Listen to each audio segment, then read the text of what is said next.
начинаем. Да, опять, Наш опять с этого же места. И опять на этой же машине. И опять... Вот наших два скакуна. Да. Седлаем и понесемся куда-то в неизвестное. Смотрите, будет продолжение.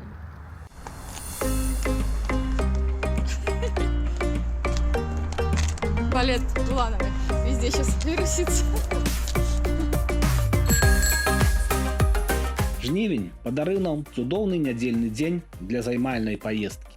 Мы вырашылі сумясціць прыемнае з карысным, пракаціцца па маляўнічай мінскай веладарожцы і наведаць святую купель, прысвечаную іконе Божай Маці жываносная крыніца.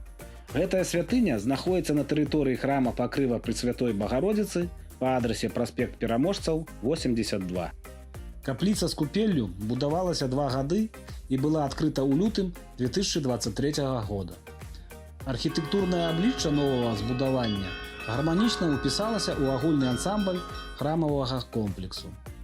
Сучасная купель уяўляе сабой утульны будынак, размешчаны ў зялёнай зоне непадалёк ад галоўнага храма. Унутры прадугледжаны асобныя памяшканні для мужчын і жанчын, кожная з якіх уключае распранальню і пакой з купальню. Адмысловая ўвага нададзена камфорту наведальнікаў. У раздзявалках устаноўлены зручныя лаўкі і вешалкі для адзення.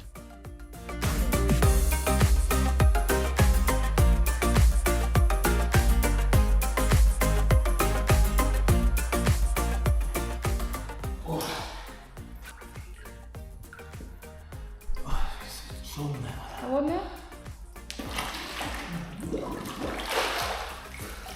Холоднее, чем где? что она чуть-чуть теплее здесь. Да? То есть мне тоже надо было померять? Ну, незначительно. З надворку будынка купелі пад казырком паміж уваходамі ў аддзяленні выведзены краны для набору асвячонай вады. Гісторыя гэтага месца зыходзіць каранямі ў далёкае мінулае. На тэрыторыі сучаснага храма некалі размяшчалася сяло Крупцы. У 1612 годзе тут адбылося цудоўнае з'яўленне абраза Божай Маці, якая атрымала назву Крупецкай. З таго часу праваслаўныя вернікі асабліва ушаноўваюць гэты абраз і звяртаюцца да яго за дапамогай і заступніцтвам.